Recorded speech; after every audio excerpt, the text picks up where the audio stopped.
I'm just an ordinary CEO in City A. But being ordinary doesn't mean I'm an idiot. Watching the surveillance footage, I saw the nanny switch her own child with my wife's child. My face was full of question marks. The world must be crazy, but it doesn't matter. I will take action. Chapter 1. In front of the monitor, I frowned and pointed at the progress bar on the screen, right here. 5 minutes ago. Technician. Zoom the camera onto Maria's face. Didn't she just give birth? What is she doing in the nursery?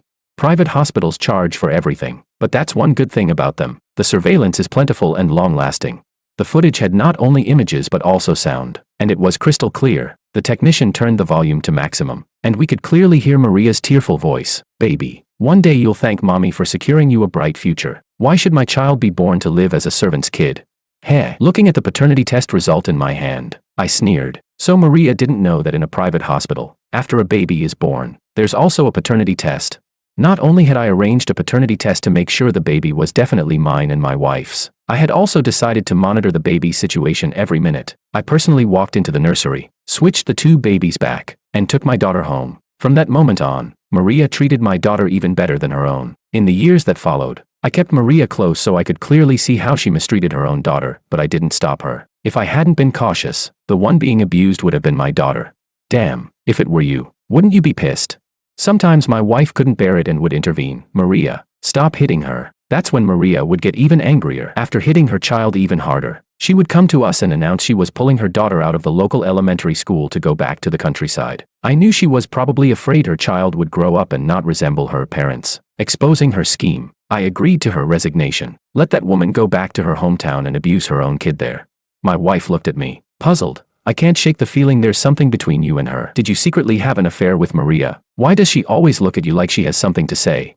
I reassured my wife, it's not like that. Then I told her about the baby switching incident, and she finally understood. There was something like this. My wife immediately declared, serves them right, let her suffer.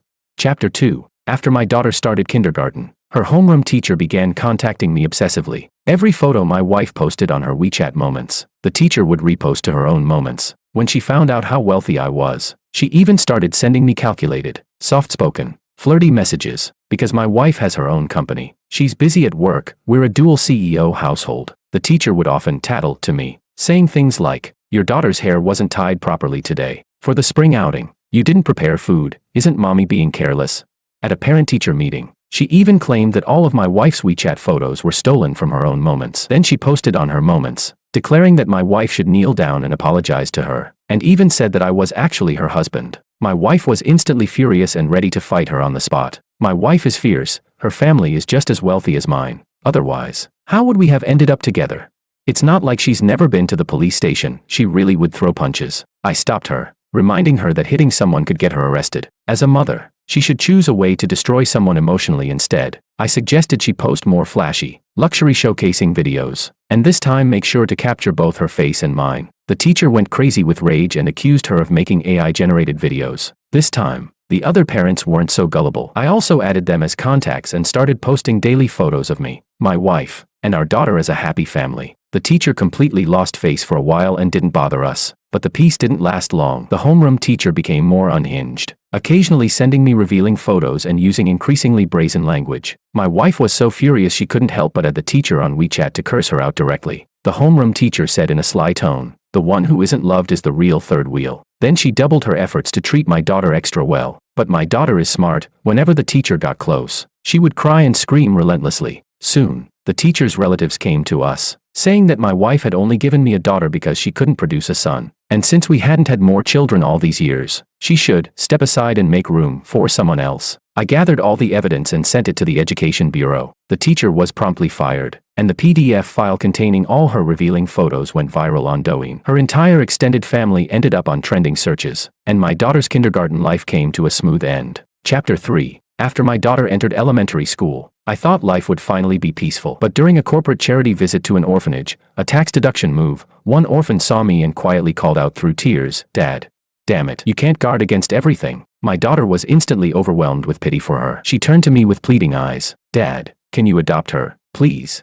Of course, I didn't want to. My daughter is wonderful in every way, except she's too kind for her own good. I decided to let this little girl come into our home to teach my daughter a lesson. Not everyone who looks pitiful is truly deserving of pity. So I agreed. My daughter's taste in picking people was unfortunate. She chose one who was manipulative to the core. At first, when we brought her home, my wife didn't think much of it. She treated both girls equally. But every so often, this girl would run to my wife crying, saying my daughter bullied her. At night, she'd sneak into our bedroom, silently cling to my wife, and refuse to answer questions, only saying her sister was mean to her, that she was bullied, and that she had no parents and envied her sister, but her sister still treated her badly. My daughter knew nothing about these accusations. At first, my wife thought our daughter might actually have done something wrong and was ready to discipline her, until I stopped her. Later, I took my wife to watch the surveillance footage, and she finally realized just how conniving the girl really was. My wife got angry immediately and wanted to kick her out. I stopped her. If she leaves this soon, how will our daughter learn the lesson? You're right, my wife said, calming down instantly. We didn't fall for the girl's fake sob stories, but the nanny did. The nanny started treating her badly and would even whisper to my daughter, "If you weren't the master and madam's biological child, I'd think you were picked up from a garbage dump. No elegance at all. And you can't even tolerate the second miss when she's just a poor orphan." My daughter was furious and confronted the adopted girl. "Why are you lying to everyone like this?" She had never bullied her. The girl's eyes reddened as she said, "Sister, I never said that. Maybe you misunderstood." People's attitudes toward my daughter got worse and worse until the matter blew up and came before me and my wife. I smiled. Did she not know? Our house has surveillance cameras everywhere. I looked at the footage, then at my daughter, and asked, "So what are your thoughts now?" My daughter was already doubting life and stayed silent. She had been the one who begged and cried to bring the girl home. Now she finally understood. "Dad, I was wrong. I'll never do this again." I quickly fired the nanny, removed her from our company's social insurance, and hired a new employee from a licensed domestic service company. I had never even filed official adoption papers. As for the orphan's future, I could only give her some money as tuition for the life lesson she gave my daughter. Once my daughter understood, I swiftly sent the girl overseas, never to meet again in this lifetime. Chapter 4. When my daughter entered junior high, her grades were excellent. She ranked first in the entire city, so she didn't go to a private elite school. Those elite schools were mostly for kids who didn't do well academically. With my daughter's grades, sending her there would just waste money and harm her learning. But I didn't expect that simply because she didn't attend the elite academy, a group of people online would start smearing and slandering her. My daughter likes to post her shopping hauls online. Many people assumed she was a rich young lady and believed she'd definitely attend the elite academy. When she didn't, they started cyberbullying her, accusing her of pretending to be rich to trick people, that she was a fake socialite. They flooded the comments under her videos with rumors. My daughter was furious, ready to argue with every single one of them. The brilliant heiress was accused of cheating on every exam and labeled a copycat legend. I took one look at those defamatory posts and knew every word was absolute nonsense. Why? Because I care deeply about my daughter's education. My wife and I even take the same online courses with her. We study as a family. I didn't do well in school myself. It was the wave of my era that allowed me to build a company. Our business is modest, just over 1,000 employees, a small factory, about 1,000 mu of land. I live a comfortable but unpretentious life. That's why I'm so invested in my daughter's studies. There's no way she cheated. When she's solving problems, we use the Feynman learning method. My wife and I deliberately pretend to be clueless so she has to explain everything to us every day. By now, her knowledge level is on par with a junior high teacher. And you tell me she cheated? You might as well claim my wife and I took the exam for her. My wife was also furious. The internet was flooded with claims that our daughter plagiarized her work. I asked my daughter, "Do you know who's doing this to you?" She was livid. That so-called little white flower in my class. Her family is dirt poor. She's often hungry, and I offered to help her. She thought I was looking down on her, so she got the whole class to isolate me. My daughter had never mentioned any of this before. My wife and I were in the dark. "Why didn't you say so earlier? I could have helped you transfer schools." She hadn't expected it to blow up. I wanted to focus on grades. Our teacher treats me well and protects me. But the little white flower, if you're hungry all the time, how can you study well? I even told her you need to eat and sleep well to keep your brain sharp. She keeps working odd jobs, never focusing on studying, and then claims I only get good grades because I cheat. Listening to my daughter's calm, logical rebuttal, I suddenly felt she'd grown up. "Remember that girl you insisted on adopting before? I think you've met another one just like her." Throughout her childhood, people constantly appeared around my daughter, always trying to take advantage of or bully her. Even when we took her for walks, there were parents who would deliberately have their daughters bump into her, trying to scratch her face. Eventually, I moved us into a standalone villa, so walking in our own neighborhood wouldn't cause trouble. My daughter had never been aware of these things, but this time she truly felt the malice of strangers online. She asked sadly, "Do you think I should respond to them?" "Up to you." That night, She stayed up, reading all the nasty comments, taking note of anything that could be used as constructive feedback. It was like she matured overnight. After that, she never posted her luxury items online again. Instead, she came to me with a proposal for funding to start her own small business. Over the summer, she spent her days trading grain, delivering takeout at noon, and in the evenings previewing high school material to teach me and my wife. Not only did she grow to 1.7 meters tall, but she also finished learning all 3 years of high school coursework. I made sure her tutors were top-notch. Her one-on-one online lessons never stopped. Chapter 5. When my daughter entered high school, the atmosphere at her top-ranked school was excellent. She had been admitted with the highest score in the city. Still, because of lingering rumors, many believed her reputation was hollow and were waiting to catch her cheating in action. She quickly proved them wrong. At the very first mock exam, not only did she rank first in the entire school, but she scored almost 20 points higher than the second-place student, breaking the school's entrance exam record. Immediately, the rumor spread that she must have bought the answers. After all, we were supposedly rich enough to do anything. My daughter didn't even get angry. She simply came home and spent the whole night working on problems. Her current way of relieving stress was to grab her phone and go deliver food on a shared bike. No one knew who she was, and each completed order gave her a sense of accomplishment. I had no objection. In fact, I thought it was great. It kept her active, earned her some pocket money, and made her happy. My wife, however, felt bad for her and wanted to talk to the homeroom teacher. I told her not to. For a student, the best way to shut people up is by getting great results. Explanations are useless. Sure enough, in the second exam, my daughter again ranked first, widening the gap to second place by another 20 points. This time, no one dared accuse her of cheating. After all, she had scored 140 in Chinese alone. Who could possibly copy their way to that?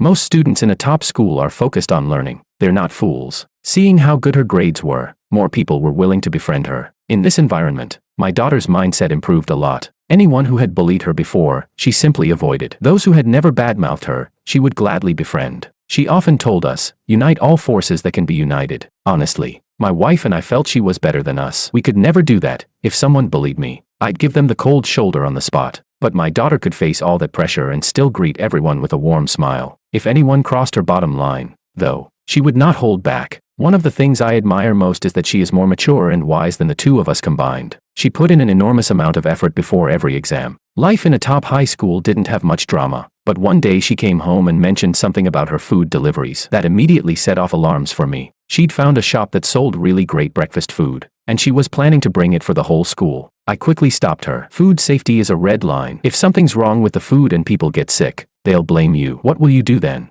My daughter instantly dropped the idea. Not long after, a girl in her class offered to bring breakfast for everyone. Soon, people started complaining that the food was cold, the buns were wrong, or that there was something wrong with them, that they got diarrhea after eating. After the chaos, everyone just went back to eating at the school canteen. When my daughter heard, she was grateful she'd listened to me. Later, she told me that someone in her class had given her a carton of milk out of nowhere. I took it straight from her and gave it to the family dog. No way was she drinking that.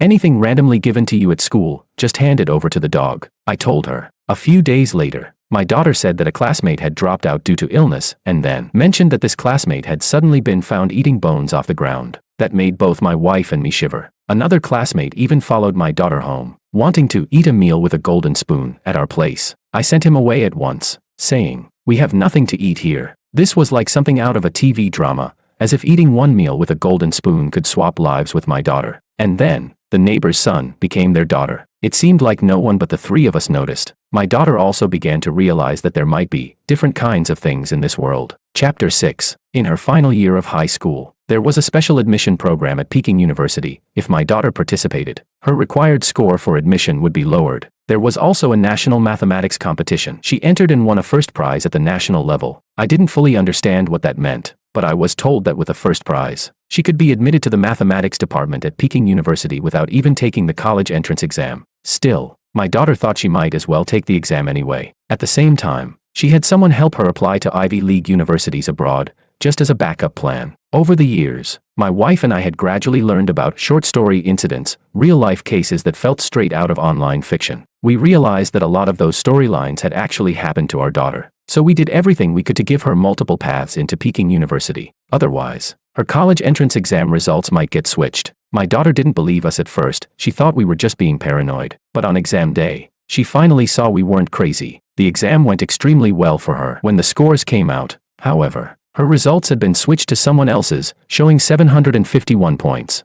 Her usual score was around 710, so she must have performed exceptionally well that day, adding about 30 points to her record-breaking result. Instead, she was left with a little over 200 points. She was devastated, but thankfully, she had that national math competition first prize. Her college entrance exam score became a public joke. People dredged up her past, claiming she had cheated her way into her elite high school in the first place. Photos of her delivering food were posted online, along with footage of her studying in school and screenshots of every test score she'd ever gotten. The comment sections filled with pure malice. Wow, this copycat queen never stops, copying today, copying tomorrow, copying every damn day. She's unbelievable.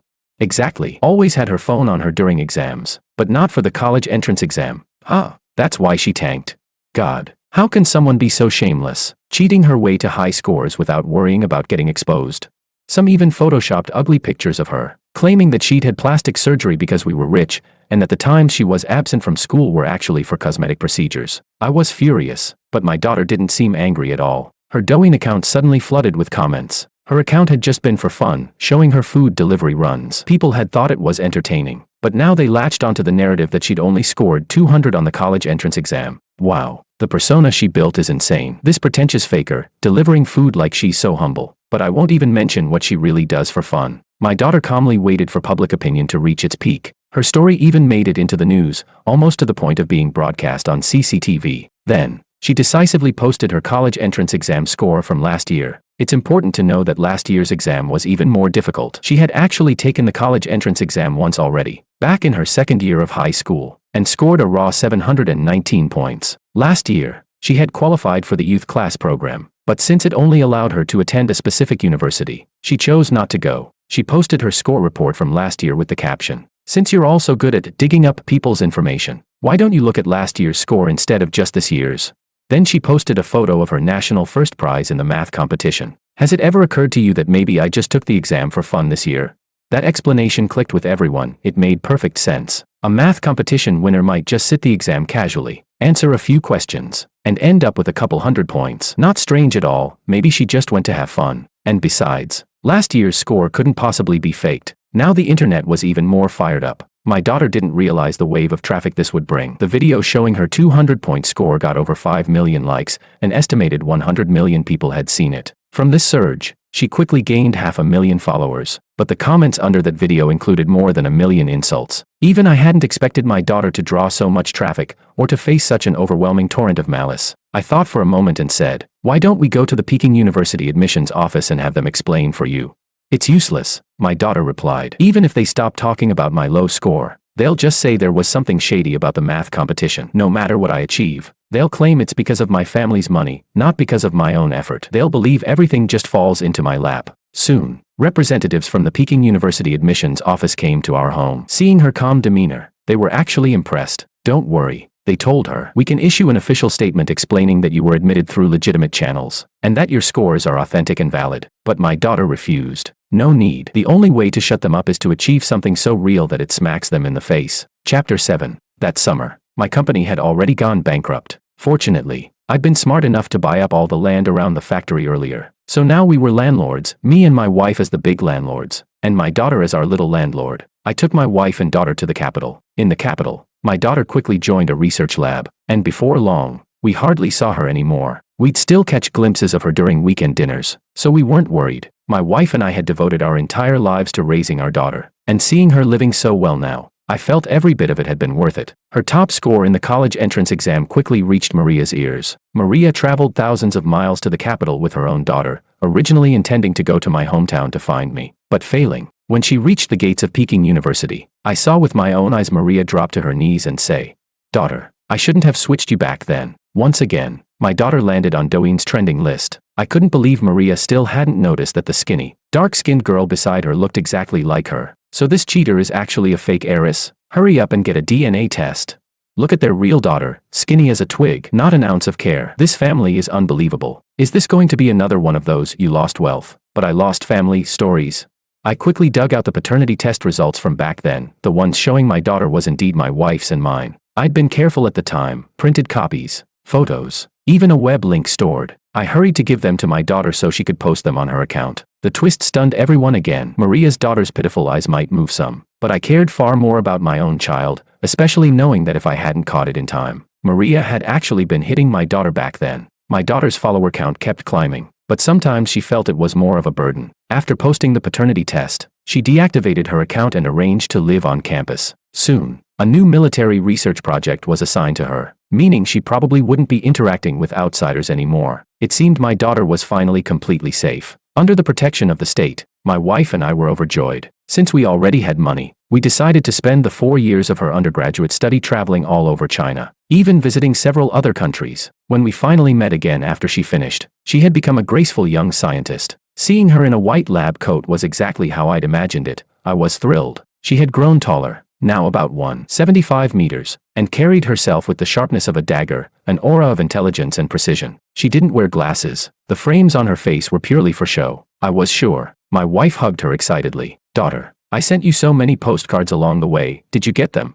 "I got them. Don't worry, Mom. I'm doing great at school, and I'm learning a lot, but I still have a few more years of study ahead. The institute recommends I go all the way to a postdoc. So that's 4 more years. Since I didn't apply for the combined bachelor-master doctorate track, it'll take a bit before I can really repay you." I waved my hand. "No, my good girl. You've already gotten into Peking University, and you're still thinking about repaying us. There's no need. You already belong to the country now. You know the factory rent is high. We get over 200,000 yuan a month. We can't even spend it all. Your mom and I are both retired, and her own factory has been transferred out. We know you can't inherit our business, and we don't expect you to. Just be a happy landlord. Focus on your research, and make contributions to the country." My daughter smiled. "Thank you, Mom and Dad. Without you, I wouldn't be nearly this happy." Chapter 8. Right after graduating from university, my daughter was accepted again by Peking University, this time into a combined master's and doctoral program. Online gossip had died down. Most reasonable people now recognized her as a true talent.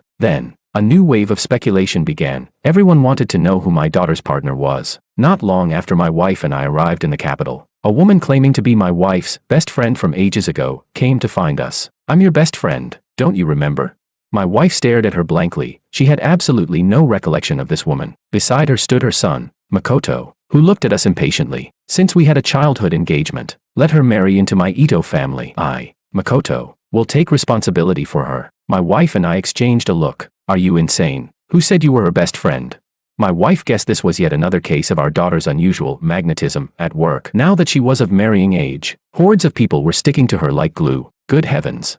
In a letter to us, our daughter wrote that on the streets, elderly people would accidentally fall in front of her. After she helped them, their grandson or youngest son would appear, and each one just happened to be the CEO of some big company. Or she'd arrive somewhere and someone would get injured, and that person would turn out to be a high-ranking executive at some major firm. There was even a steady supply of ridiculously handsome strangers lying in wait for her to pick up. The most over-the-top case, a pair of twins was standing outside her lab one day, apparently just waiting for her. By now, her heart was harder than steel.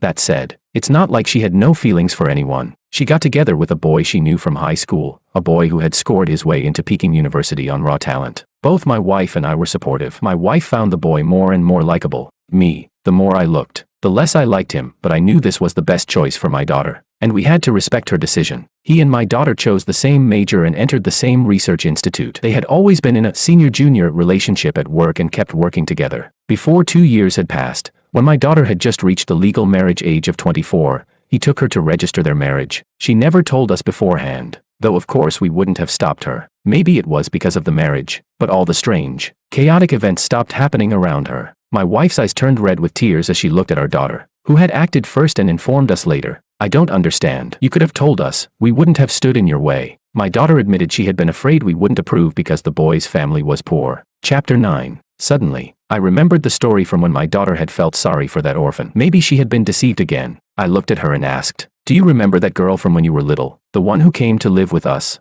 Her face instantly turned pale. "Think about it. Has this boy really been with you, studying by your side, all these years?" I had barely finished speaking when my daughter seemed to recall how, back in high school, she had constantly been the target of rumors. When would she have had a boy constantly by her side?